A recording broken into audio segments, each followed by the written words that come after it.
Hello, friends and beautiful people. I wanted to take a minute today to talk to you about shrinkflation and food shortages. And I agree 100% that there is shrinkflation going on and there are food shortages going on. But from an industry insider, I want to make sure that you have all the facts. So let's talk about food shortages. Yes, there are food shortages. Yes, there are more coming. And I think it's important for us to use a little discernment when we are seeing the social media posts of people going to the grocery store and saying, they don't have this, they don't have that. I myself am guilty. My husband does all of our grocery shopping. The agreement is that I will cook whatever he brings home as long as I don't have to go. I don't like going to the grocery store. And he loves it. He's retired and he likes to get out and go. And I'm more of a home person. I get enough going out and going that I don't need to add the grocery store to that. That being said, I do go once a year. I do our shopping for Thanksgiving dinner. And I do that because I don't want to put him through the list that I usually have when I'm making a big meal. So I went to the grocery store and I am texting him the whole time I'm there. I'm like, they're out of this, they're out of that. There's none of this. And I see the smaller packages and everything, and we'll talk a little bit more about that in a minute. But then it hits me, okay? First of all, a lot of the things that are used primarily for Thanksgiving, like one of the things I was looking for was condensed milk. Tons of evaporated milk on the shelf. Condensed is what you use for pumpkin pie. There was none.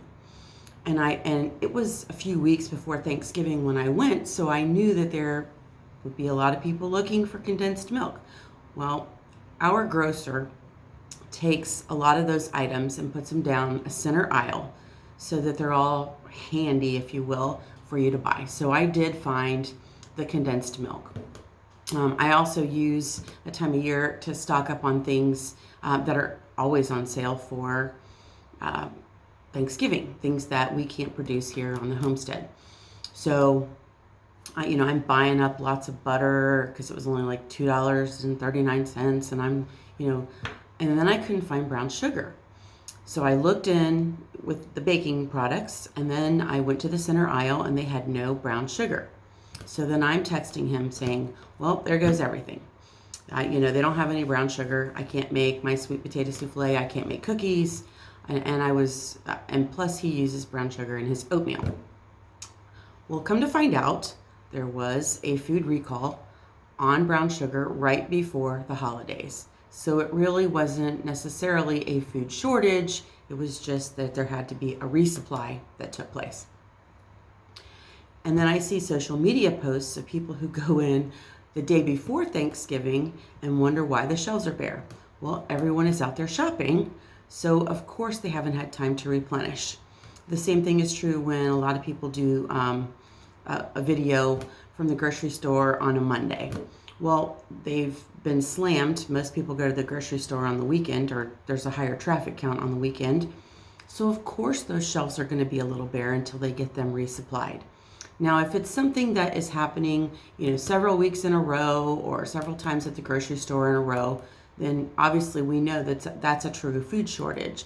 But I just want you to be careful what you're listening to when it comes to food shortages. And there are, based on what my suppliers are saying, there are a lot more food shortages coming. A lot of my manufacturers still haven't started to produce those things that they temporarily suspended. And we're going to go into that a little bit more too. So let's talk about shrinkflation. I got into a lively discussion with someone online about a post that she made. So one of the companies I represent is a tortilla company.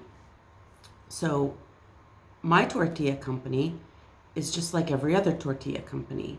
We manufacture 4, 6, 8, 10, 12, and 14-inch tortillas. And then we have corn and we have flour, and now we all have the gluten-free, and we have that in a couple sizes, and there is a use for every different size. 8s and 10s are usually used for like an enchilada, whereas a 12 is used for those big monster size burritos. And then, the 4s and 6s are used for tacos and street tacos. There's a use for all of them. But when you're having troubles with production, or you're having a situation where you're having trouble getting raw material, it's okay to, let's temporarily suspend size 8. People who are using 8s can use 6 and 10s for a little while until we can get the raw material we need to produce the other size. So let's just temporarily suspend that item. And that is how we get into the lively discussion. So the lady posts a picture of 6-inch tortillas and that she bought at the grocery store that day. And she showed a picture of a 10 or a 12-inch tortilla that she had bought previously. And she started ranting about shrinkflation. Well, in that particular case, that wasn't shrinkflation. It's just two different sizes that are available. Now I get it, like with your coffee tins are a little smaller and more expensive, or other things, but in that particular instance, then she went to their website, and I told her, and she was looking at a gluten-free product that she wanted, and I'm going to be honest, all of the tortilla companies want to be in that gluten-free business. It's a big business right now. It's a big push right now. But there's this thing going on, this having trouble with getting workers and keeping workers and product supply. So rather than do a full-blown line of all of the gluten-free products, a lot of manufacturers, including mine, have temporarily suspended all but one size. And the sizes they choose to produce are the high volume items and the high profit items. So yeah, you're not going to be able to get maybe a 10-inch gluten-free, but you can get a 6, and that's going to be that way until things turn around a little. So just take a lot of those shrinkflation pictures with a grain of salt. A lot of them are true, but some of them are not. And if you go to a website and you see that, and this happened with this lady, she said she went to the website and lo and behold, the size she used to get wasn't on there, but this size was. Well, they're not going to leave it on their website if it's not available right now. When they temporarily suspend something, they're going to take it off their website and they'll put it back on when it becomes available again.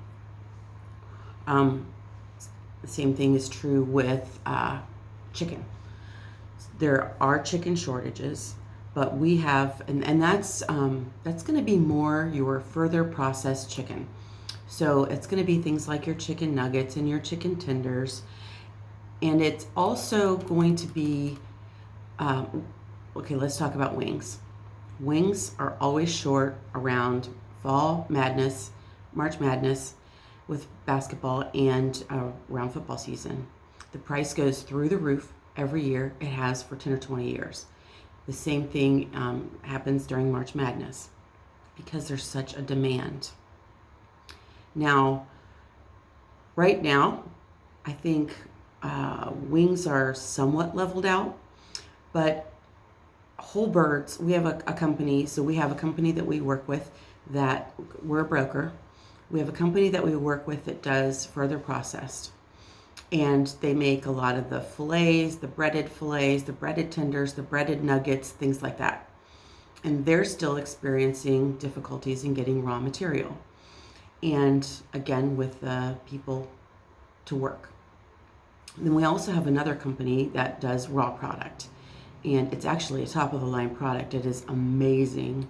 And there's no injective product or anything like that.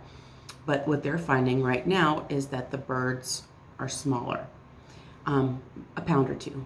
And what's happening is, in order to keep up with demand, some of those farmers are culling the chickens a week or two earlier than what they did in the past. So where they used to be able to get 4-pound birds, now maybe they're only 3-pound birds, or 3.5 or 2.5. So that is something that is just a cause and effect. It is not, it's because they're trying to get more product out there so that there aren't shortages. And now I want to talk a little bit about I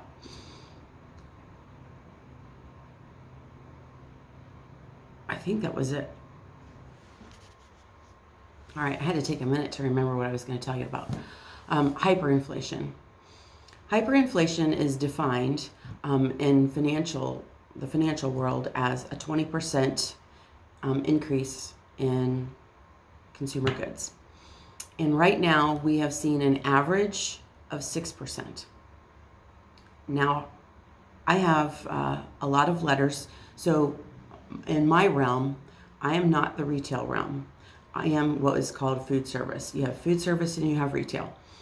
Food service is going to be those distributors who supply to hospitals, even C-stores, even though that seems like it would be retail, colleges, universities, schools, restaurants, bars. That is the food service side of it. And then the retail is your obvious grocers. So on our end of it, we are getting letters that effective January 1st, a lot of our manufacturers are taking price increases that are at the 20% and up, 20, and actually there's a couple that are at 30% increase level. Now, what a lot of them did before this, some of our manufacturers took a couple of like 6 to 10% increases so that it wouldn't be a big bite all at once.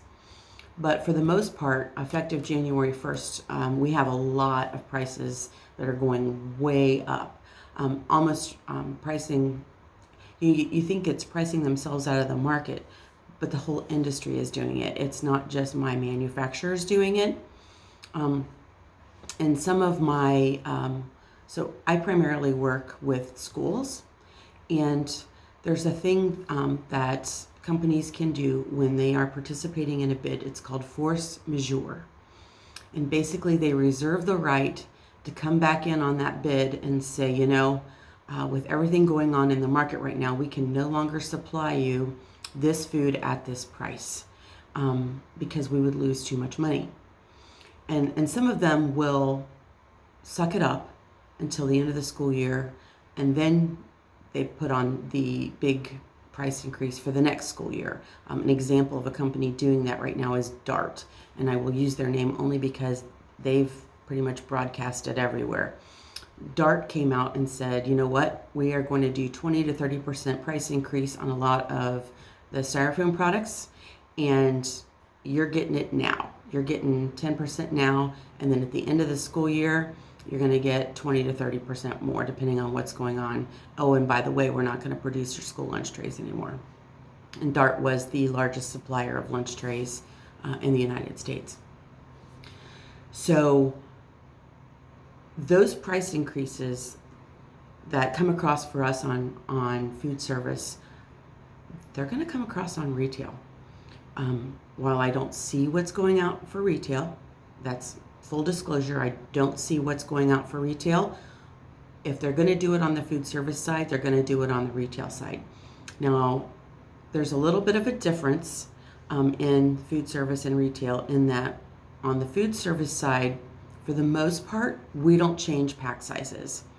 The number 10 cans are the number 10 cans. They've been the number 10 cans for forever, and they always will be.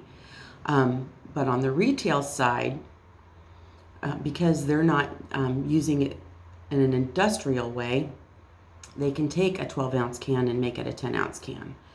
So if you're following me there, you can see where that shrinkflation appears, and then you get a little bit of a price increase on that. So if they priced on retail the way we price in food service, when we're talking to a school, a college, a restaurant, we're talking to you in portion price.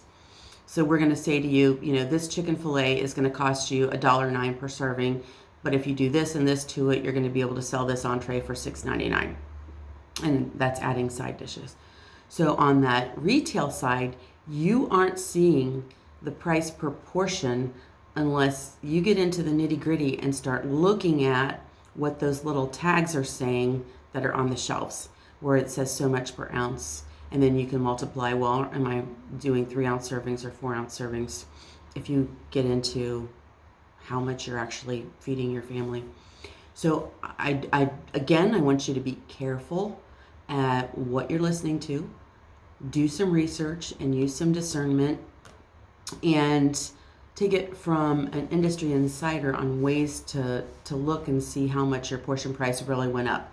Instead of looking at this can's costed me 50 cents and it used to cost me 75 cents, let's look at, oh, this used to be 20 cents per ounce and now it's 40 cents per ounce. And I think if you're going to do that with things like your coffee and your mayo and all those things that truly are a part of shrinkflation, I think that you will have a better understanding of what it is. We always buy things on sale here. That's how and why we do what we do. Is we if pasta is 10 for $10, we're gonna get 10. And when we go back next week and it's $1.29 a box, we're not gonna get any. So a lot of times we look more stocked than what we are, but that's okay because food's never going to go back down. It's always going to go back up. I've never seen anything that's come way back down. Lumber did its big surge. It's coming down a little bit, but it's projected to go back up. So hopefully this helps you, and let me know if you have any questions or comments. I'll be glad to help in any way that I can. And until next time, be blessed and be a blessing.